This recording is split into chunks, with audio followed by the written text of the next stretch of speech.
as it is always a race in currency exchange market for dollar versus rupees. Every Indian wish that why can't be a 1 rupee is equal to $1. This is the question quite similar to why can't we just print money and pay all the debt. There are some pros and cons to the situation, but let's see what happens if overnight or in very short period of time dollar equates to rupees. First of all, the high value of currency does not mean the economy of the country is stronger. If that was the case, then Bangladesh would have had a stronger economy than Japan, because 1 Bangladeshi taka is equal to 1.4 yen. Now, the pros of the situation.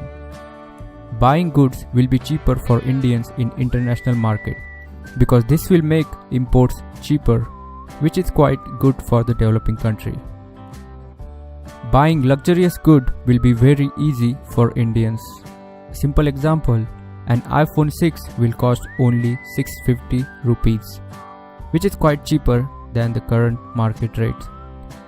As imports are cheaper, then petrol price will be cheaper, resulting in reducing the transportation cost of the goods around the country.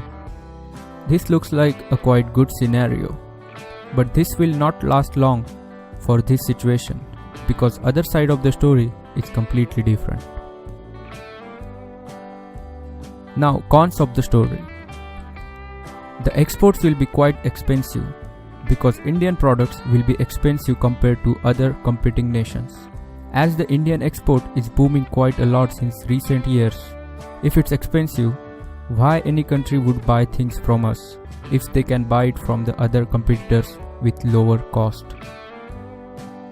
No foreign investment. The number one reason for the foreign investment in India is the cheaper labor cost. Foreign companies will not be investing in India if they can invest in other country for cheaper price.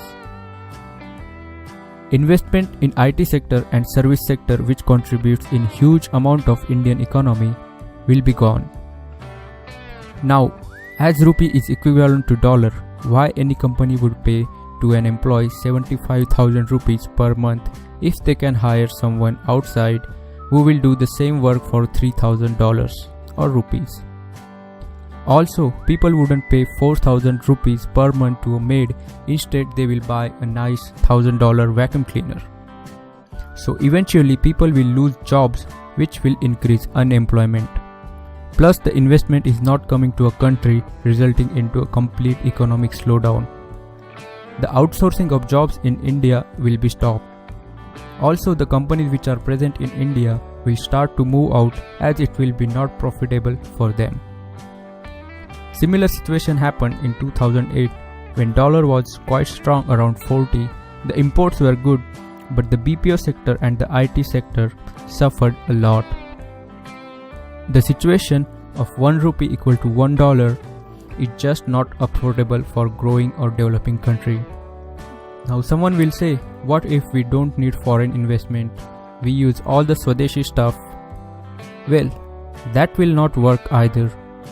We have done that till 1990, and the economic growth happened when we let go that idea after 1990. If we boycott foreign products, then others will also boycott our products, which will reduce exports because we reduce imports, not beneficial.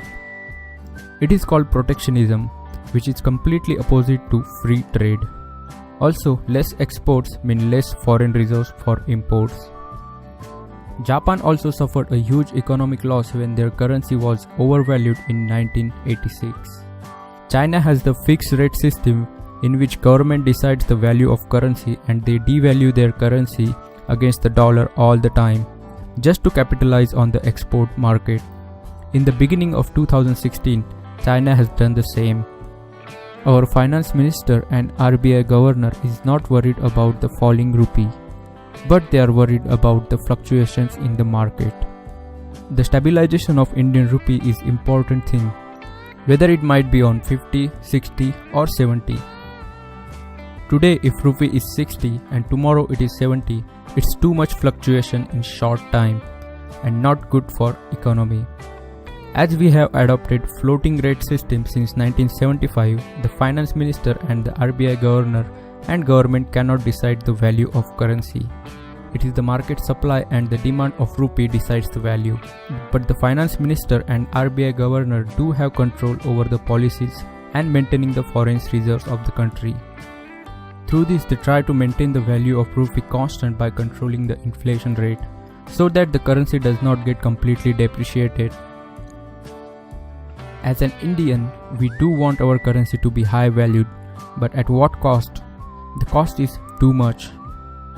And the main reason is, as I mentioned earlier, the cost of the currency is not the scale which determines the economy of the country. It is just a different way to measure value. A mile is 1.6 km, but if you run 16 km or 10 miles, the distance is the same. Eventually, it will happen with the growing economic activities, manufacturing and production at much more scale, but no sooner than 4 to 5 decades or maybe more.